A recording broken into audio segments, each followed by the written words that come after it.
משכיות ליבבתיני, את יפה בלב מדבר, נותנת לי את נשמתך עם שניים סוכר. Frères et bien chers, que Dieu vous donne tout le bien. Ce Shabbat, Parashat Korach. Korach, c'est quelqu'un de très très riche qui a trouvé en fait tout l'or, toute la richesse, tout ce qu'avait Yosef Hatzadik, tout ce qu'il avait ramassé en Égypte.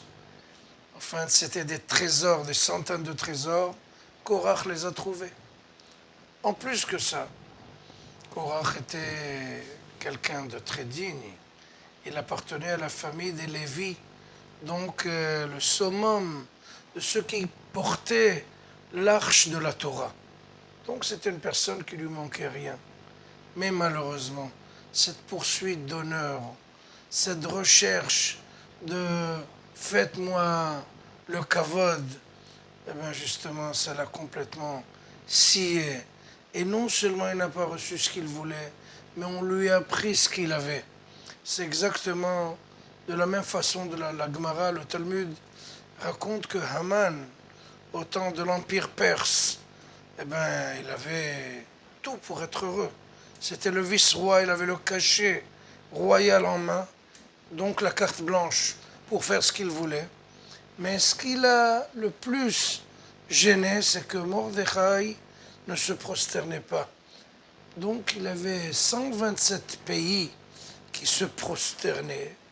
Et pour une seule personne qui ne se prosternait pas, il a fait toute une magouille en fin de compte. Ce Haman-là, non seulement il n'a pas eu ce qu'il voulait, mais même ce qu'il avait, il a perdu.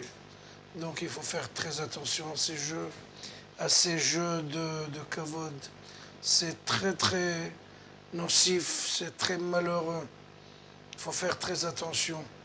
Parce qu'on a vu aussi que dans le Talmud, le traité de Sanhedrin, 101, il est écrit que Yerovam ben Nevat, Jéroboam, qui était vraiment une sommité spirituelle, parce qu'il appartenait à un côté du royaume, il y avait le schisme entre Jéroboam et Rechavam. Donc Rechavam était de la famille du royaume de Juda, et l'autre c'était le royaume d'Israël. C'était coupé en deux. Dans le Beth Amikdash, donc le temple, il n'y avait pas de siège pour le royaume d'Israël, mais un siège pour le royaume de Judée. Et donc Jéroboam, qui appartenait au royaume d'Israël, n'avait pas de siège à Beth Amikdash.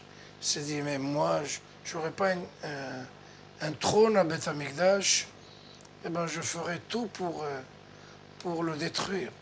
Regardez cette poursuite du kavod, là où elle peut nous mener. Donc Jéroboam, à la fin de sa vie, Akadosh Baruch Hu, il voulait quand même lui expier ses fautes. Il lui a dit, écoute, viens avec moi et on va se promener au paradis. Moi, Akadosh Baruch Hu, toi et David, le roi David. Quelle question il pose Jéroboam? Au lieu d'être heureux, quel plaisir, quel honneur me fait Akadosh Baruch Hu en me mettant avec lui dans le paradis, il a posé la première question. Qui est le premier dans cette lignée? Est-ce que c'est moi qui vais être le premier ou David va être le premier? Mais Akadosh Baruch Hu lui a déjà dit, moi, Akadosh Baruch Hu, toi et David. Donc il était en première ligne, au premier rang. Malheureusement, quand on cherche ce qu'on n'a pas et ce qu'on ne mérite pas, on nous prend en fin de compte même ce qu'on avait. Le Talmud, pour finir, dans le traité de Choulin, page 60, raconte que la création du monde, il y avait le chameau qui avait des oreilles comme un cheval. Mais il a vu d'autres animaux qui avaient des cornes. Il s'est dit, mais pourquoi on ne m'a pas donné de cornes? Moi aussi je veux des cornes. Il a été se plaindre chez Akadosh Baruch Hu. Il a dit, mais pourquoi tu m'as donné que des oreilles et pas des cornes? Il dit, écoute, je comprends. monte sur la table d'opération, on va t'arranger les choses. Il a dit, au lieu de lui transplanter des cornes, on lui a enlevé même les oreilles qu'il avait.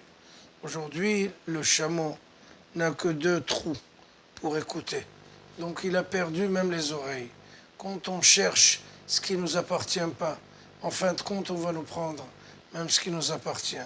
Donc soyons heureux de ce qu'on a, Bezrat Hashem. C'est ce qu'il y a de plus honorable. Shabbat Shalom, au Mevorach.